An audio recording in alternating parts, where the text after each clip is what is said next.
Alors, on va venir donc à une prochaine question. On va revenir par rapport à la compagnie, non?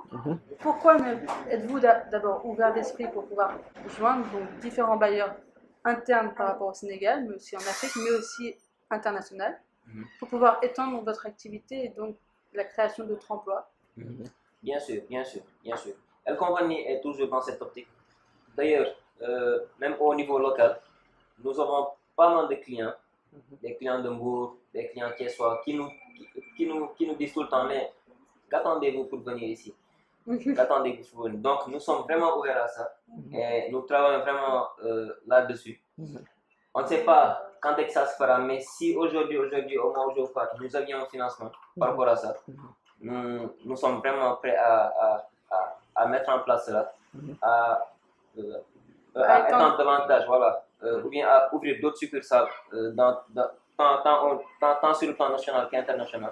Et puis voilà, nous sommes vraiment ouverts à ça. Comme l'ont fait beaucoup d'entreprises, surtout internationales, telles que McDonald's aujourd'hui, qui a beaucoup de franchises. Donc, nous les suivons de près et ils font même partie de nos références par rapport à cette optique, par rapport à cette idée, Inch'Allah. Donc, nous sommes vraiment ouverts à ça et nous espérons que ça sera très bientôt, Inch'Allah. Effectivement, il faut que les gens sachent que nous sommes vraiment ambitieux, hein. Nous sommes très, très, très ambitieux. Cela veut dire, nous voulons que L Company, comme par exemple, ça s'entend sur le plan international. Comme à chaque fois quand on entend McDonald's, on pense directement aux États-Unis. Quand on entend Facebook également aussi. Mais on aimerait vraiment qu'un jour, quand on entend L Company, on passe directement au Sénégal. C'est tellement que, voilà. Donc, tout cela, c'est en nous. C'est en nous. Donc, nous sommes ouverts à toute opportunité. Nous sommes là, nous sommes des entrepreneurs, nous sommes ouverts à toute opportunité. Donc, voilà quoi. Il vous suffit juste d'un peu de soutien, quoi. Exactement. Il suffit juste d'un peu de soutien et tout. Nous, ce que nous faisons actuellement, c'est... Bon, c'est vrai qu'on n'a pas démarré depuis très longtemps. Nous travaillons. Nous nous concentrons sur nous-mêmes. Nous essayons d'évoluer en même temps. Parce que aussi, c'est tout à fait normal, avant de pouvoir rencontrer des bailleurs, avant de pouvoir rencontrer quelqu'un d'autre, il faut d'abord avoir une assise.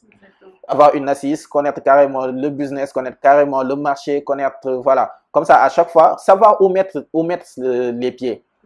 C'est pour cela, voilà, on s'est un peu refermé sur nous-mêmes. Mais carrément, nous travaillons et nous sommes vraiment ambitieux pour cela. Avoir un certain bagage. Et voilà, effectivement. Est-ce que vous avez des partenaires? Ah, bien sûr, bien sûr. Nous avons des partenaires tels que, supposons, bon, on a vraiment pas mal de partenaires par rapport aux événements, n'est-ce pas?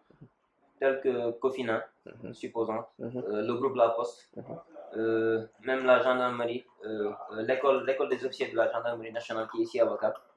Nous avons d'autres partenaires tels que Vab Radio, n'est-ce pas, et vraiment pas mal d'autres. L'école supérieure polytechnique de Dakar, l'ISM, voilà. Pas mal de partenaires vraiment. Une dizaine, avec lesquels nous collaborons et qui souvent, quand ils ont des événements, font appel à vous. Voilà, font appel à la compagnie pour le couvrir ça. C'est une très bonne chose. Donc on a parlé du fait que vous voudriez donc vous étendre à l'international, donc mais aussi en Afrique, tels que le Mali, Côte d'Ivoire, etc. Mais pour cela, donc qu'est-ce qui vous démarque des autres secteurs d'activité comme ça? D'accord. Bon, en ce qui concerne nos avantages par rapport à L Company et par rapport à l'international, vous savez, aujourd'hui, on a beaucoup de clients qui sont à l'extérieur du Sénégal. Des clients qui sont au Canada, des clients qui sont aux États-Unis, en France, en Espagne et tout. Pourquoi? Parce qu'on a notre site internet d'abord. Parce que sur le site, tu peux rester là où tu es, commander pour ta famille, pour un de tes proches ici au Sénégal et faire le paiement directement en ligne par carte bancaire et autre chose. Donc nous pensons, ou bien nous, on a l'ambition de développer beaucoup d'autres astuces qui sera vraiment valorisant pour vous. Voilà, qui sera vraiment valorisant pour nous et qui sera vraiment fluide pour les clients. Augmenter l'expérience clientèle, voilà, l'expérience utilisateur. Comme ça, de partout dans le monde, un client pourra utiliser les services de L Company. Voilà. Et dans cette même optique, s'étendre à l'international, certes, on va faire appel à la main-d'œuvre locale, en l'occurrence au Sénégalais, mais pourquoi pas aussi à d'autres profils qui sont dans d'autres pays, la Côte d'Ivoire, le Mali, etc. Parce que vraiment, dans un premier temps, c'est l'Afrique d'abord. Dans un premier temps, c'est le Sénégal et puis l'Afrique, avant de s'étendre dans d'autres régions. Donc, nous sommes même en train de travailler actuellement sur une plateforme où, que vous soyez au Sénégal ou dans d'autres pays, vous pourrez postuler pour travailler chez El Company. Vous n'aurez juste qu'à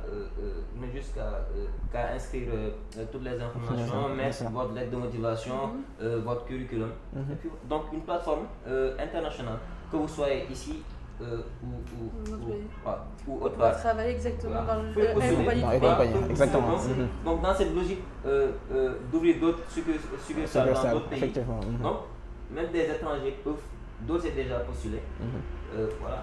Des profils qui évoluent dans la restauration, dans l'hôtellerie, et pas mal d'autres domaines. Donc, il y a cette optique en tout cas de digitalisation.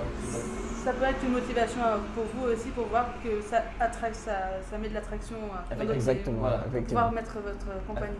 C'est une très bonne chose.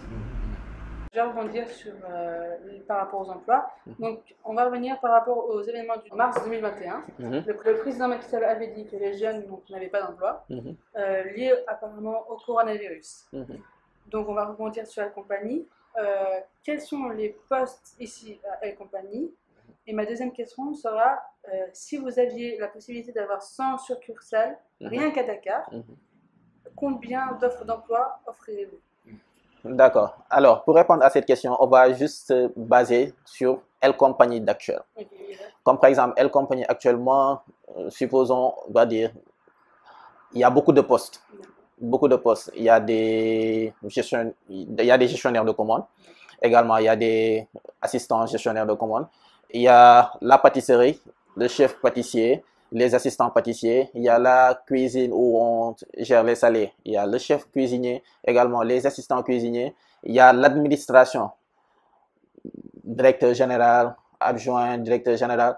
Également, les assistants commerciaux, la comptabilité et tout. Supposons, on va dire que sur une trentaine d'emplois, trentaine de postes et tout. Donc, cela veut dire que si aujourd'hui on arrivait à avoir 100 El Company, rien qu'au niveau de Dakar, si on fait une trentaine d'emplois, tu le multiplies par 100 local, donc cela veut dire que tu peux créer au minimum 3000 emplois. Donc, c'est comme ça. Donc, aujourd'hui, si El Company arrivait à avoir les moyens qu'il faut pour créer beaucoup de locales, donc on crée assez d'emplois. Donc, nous avons énuméré le fait de pouvoir créer des succursales à Dakar. Donc, on va parler par rapport au futur de El Company. Est-ce que vous imaginez donc créer par exemple des centres de formation liés au métier de la bouche ici à Dakar ou même dans d'autres régions du Sénégal? Bien sûr. Et sachez qu'au moment où je vous parle, nous sommes en train de travailler sur ça. D'ailleurs, il y a une structure étatique du nom de 3FPT. Donc 3FPT, ils accompagnent les entreprises à former sur le plan de la formation. Nous sommes même d'ailleurs allés là-bas, nous avons eu des brochures et nous sommes en train de travailler sur ça. Comme quoi, nous songeons vraiment à mettre en place une école de pâtisserie. Parce que, quoi qu'on puisse dire, tous les jours où je vous parle, hier par exemple, beaucoup de gens qui nous connaissent ou des clients qui nous sont proches nous disent, mais pourquoi pas, disons, est-ce que vous formez en pâtisserie, est-ce que vous prenez des stagiaires dans l'hôtellerie, etc. Donc, il y a la demande. Maintenant, il ne reste qu'à avoir le minimum, c'est-à-dire un financement éventuellement, parce que ça demande quand même beaucoup de fonds. Les matériels de pâtisserie sont extrêmement chers, c'est à hauteur de millions. Et puis les locaux appropriés aussi, afin de mettre en place cette école de pâtisserie. Parce que, oui, nous voulons évoluer, oui, nous voulons ouvrir des succursales dans la sous-région, dans un premier temps. Mais cette ressource-là a besoin d'être formée, cette ressource-là doit être performante. Donc, c'est la raison pour laquelle nous œuvrons en tout cas, afin de mettre en place cette école de pâtisserie, de sorte que cette main-d'œuvre-là, ultérieurement, qui va travailler pour nous, sera performante afin de répondre fortement à la demande, afin de satisfaire l'ensemble des clients sénégalais dans un premier temps. avant d'atteindre le stade international. D'accord. Moi, je vais revenir juste par rapport à la demande de fonds. Est-ce que vous avez fait, par exemple, la demande auprès des ministères de l'éducation, tout ce qui est au niveau du ministère, quoi? Oui. Et du coup, comment ça se passe? Parce que c'est quand même une question importante à poser. Effectivement. Donc, déjà, nous avons depuis plus de 4 ou 5 mois déposé notre demande de candidature au niveau de la DER. Mais jusqu'au moment où je parle, nous n'avons aucune réponse. Nous n'avons même pas d'accusé de réception. Honnêtement. Et justement, est-ce que je pense connaître déjà la réponse, mais est-ce que vous trouvez normal dans le sens où tout ce qui est au niveau des ministères, au niveau présidentiel, ils cherchent à dire en sorte aux jeunes de travailler, mais au final, ils ne donnent rien pour pouvoir les aider?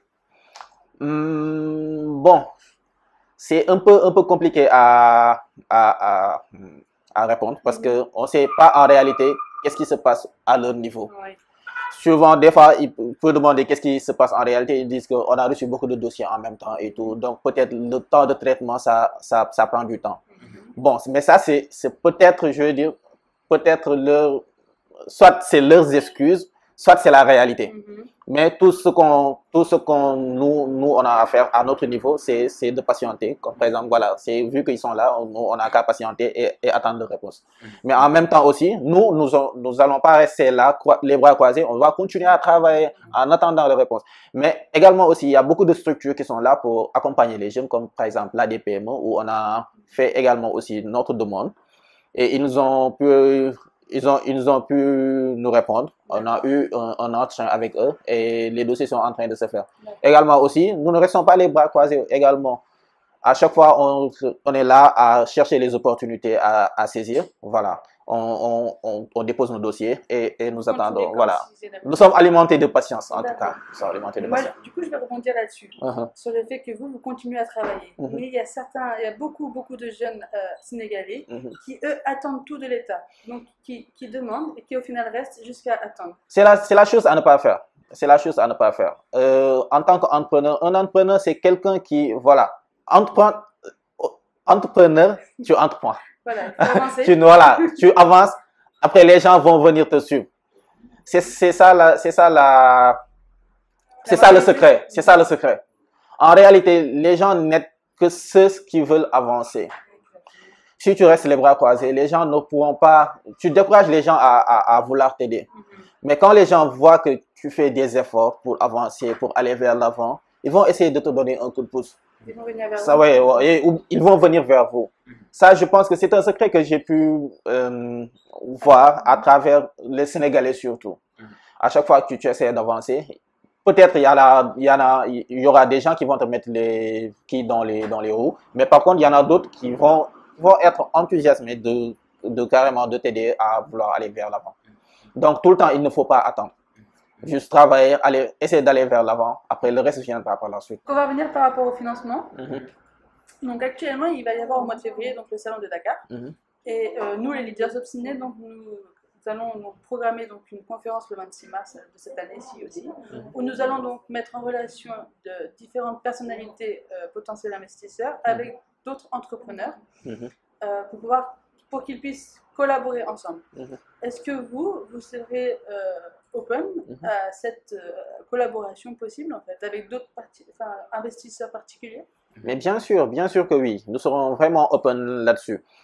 Comme je vous l'avais dit tantôt, nous sommes des chercheurs d'opportunités. Et nous savons carrément que pour faire évoluer une structure, pour faire évoluer une entreprise, il y a d'abord l'idée, il y a également le financement. Donc, il faut combiner les deux pour que ça puisse aller vers l'avant. Donc, on ne peut pas se dire que nous, on a envie d'avancer et qu'on n'a pas besoin de financement. Donc, si une personne, ça dépend, une structure a envie de pouvoir évoluer avec nous, il a confiance en nous et tout, nous sommes vraiment open pour venir poser les qui, voilà, discuter et aller vers l'avant encore. Pour le mot de la fin, donc, nous, Leaders Obstinés, accompagnons des jeunes entrepreneurs à se lancer. Vous, en tant que L Compagnie, qu'est-ce que vous conseillerez, qu'est-ce que vous conseillerez à ces jeunes entrepreneurs pour pouvoir enfin se lancer dans le grand bain? Ok. Eh ben, à ces jeunes entrepreneurs, à tous nos compatriotes entrepreneurs également, nous leur disons juste, déjà, pour ceux qui n'ont pas d'idées, songez à avoir des idées, faites des recherches, réunissez-vous les ménages. Pour ceux qui ont déjà des idées, n'attendez rien pour mettre en place, pour démarrer vos idées. Parce que ça ne sert à rien d'avoir une bonne idée si vous ne la mettez pas en pratique. Donc, si c'est un problème de moyens, dites-vous que si vous avez un projet de 100 000 francs, n'attendez pas d'avoir les 100 000 francs. La question c'est plutôt comment faire pour avoir ces 100 000 francs. Quitte à ce que vous entraînez dans d'autres domaines différents de votre projet. Si supposons vous êtes un scientifique et que vous êtes dans l'informatique, supposons, vous voulez mettre en place un logiciel qui ne demande pas mal de sous, qui demande 100 000 francs. Non, non. Si vous avez 100 francs, mais achetez un bic et essayez de revendre ça à 150, petit à petit. Si vous avez 150, essayez de voir comment avoir 500 francs demain, après-demain, dans la fin de la journée. Quitte à ce que vous entraînez dans un autre domaine différent de l'informatique, jusqu'à ce que petit à petit, que vous puissiez atteindre ces 100 000 francs-là pour démarrer votre projet. C'est ça l'idée à avoir. Après aussi, faites-vous confiance. Faites-vous confiance. Soyez patient également. Soyez patient et il faut réinvestir. Il ne faut pas faire l'annonce trop tôt. Il ne faut pas faire l'annonce trop tôt. La compagnie, c'est depuis 2018, 3 ans déjà. Et je vous dis que nous n'avons pas, jusque-là, Timothée et moi, n'avons jamais eu de salaire jusque-là à chaque fin de mois. Non. Donc, faites-vous confiance, réinvestissez et puis ayez confiance en vous. Les parents ne sont forcément pas d'accord, mais dimlen maslahat. Essayez de faire, essayez de biaiser entre vous et eux. Mais ne vous dites pas, non, c'est mes parents, moi je vais en... Non, parce qu'on est en Afrique, on est au Sénégal, il faut bien vous comporter avec vos parents. Il faut essayer d'avoir un terrain d'entente avec vos parents, même s'ils ne sont pas d'accord. Donc, c'est ces conseils-là que je vais. Puis, voilà. Cela veut dire qu'on a nos propres réalités, quoi. Et il faut bien en prendre compte. En tout cas, c'est le pragmatisme. Ce que je conseille aux jeunes, c'est tout le temps être pragmatique. Quand vous voulez faire de l'entrepreneuriat, voilà, il faut être carrément pragmatique. On a besoin de ça. C'est tout le temps des objectifs à se fixer. Il y a un grand objectif. Si vous le divisez en 1000, vous aurez 1000 petits objectifs. Plus l'objectif est petit, plus il est facile à atteindre. Vous voyez? Donc, si vous atteignez un objectif, 2, 3, 4, si vous atteignez les 1000, cela veut dire que vous avez atteint le grand objectif. Donc, c'est ça. Un entrepreneur, comme je vous l'ai dit tantôt, n'attend rien. Il n'attend rien du tout. J'ai un business à faire monter. Comment faire pour monter le business? Le fait de vous demander comment faire, vous saurez que voilà, vous aurez besoin de ça, vous aurez besoin de ça, vous aurez besoin de ça. Supposons comment faire pour développer mon business en informatique. Peut-être j'aurai besoin d'un ordinateur, peut-être j'aurai besoin d'un téléphone, peut-être j'aurai besoin d'un logiciel de Microsoft, j'aurai besoin d'un logiciel de Photoshop et tout. Donc, il faut d'abord chercher un ordinateur, il faut d'abord chercher un logiciel, et ainsi de suite, ainsi de suite. Comment avoir l'ordinateur? Supposons comment avoir l'ordinateur, donc il va falloir que je trouve un 100 000 francs, il va falloir que je trouve un 150 000 francs. Comment faire pour avoir ces 150 000 francs? C'est comme ça que ça vient. Les idées, c'est comme ça que ça vient. Après, ça va se diviser en mini-objectifs. Donc, c'est ça, quoi. Être vraiment pragmatique sur ça, tout le temps réfléchir, tout le temps cogiter. Parce que, également, vous ne pouvez pas faire de l'entrepreneuriat sans pour autant cogiter. Sans pour autant réfléchir. Ça va ensemble. Voilà. Également aussi, c'est s'armer de patience. La patience, elle est fondamentale. Vous ne pouvez pas planter un arbre aujourd'hui et avoir les fruits demain. Ce n'est pas possible. Donc, il faut être vraiment patient pour ça, quoi. Et la dernière des choses, c'est avoir confiance en soi. C'est pas tout le temps rose, c'est pas tout le temps... Les choses ne se passent pas comme vous le prévoyez tout le temps, mais il faut tout le temps être optimiste. C'est ça que je conseille pratiquement aux jeunes. Voilà. Pour la fin, donc, je vous laisse donc nous dire comment les personnes lambda puissent vous joindre. Et après, on se quittera. Pour nous contacter, pour contacter la compagnie, vous pouvez passer par différents moyens. Il y a déjà le site internet www.lcompagnie.sn, comme vous l'entendez, qui est disponible. Vous pouvez passer votre commande, n'est-ce pas? Vous pouvez également nous contacter par mail, contact.lcompagnie@gmail.com. Si vous voulez, si vous avez des idées, ou bien si vous voulez directement échanger avec nous, n'est-ce pas? Nous sommes également joignables à travers d'autres réseaux sociaux tels que Instagram. Donc Instagram, c'est L Company officiel. Si vous tapez ça, vous allez voir ça. Également sur Twitter, Company officiel. Et également sur Facebook, L Company. Voilà. Parallèlement, nous avons deux numéros commerciaux. C'est le 77 630 99 75. 77 630 99 75. Et puis le second numéro commercial, c'est le 77 171 07 66. 77 171 07 66. Voilà. Donc, bon, pour nous, l'interview est terminée. En tout cas, je vous remercie encore pour cet accueil. C'est un plaisir. Pour vos réponses surtout. Merci beaucoup. Et puis, nous, donc, on se dit à bientôt pour une nouvelle interview d'un nouvel leader. Et on se dit au revoir. Merci.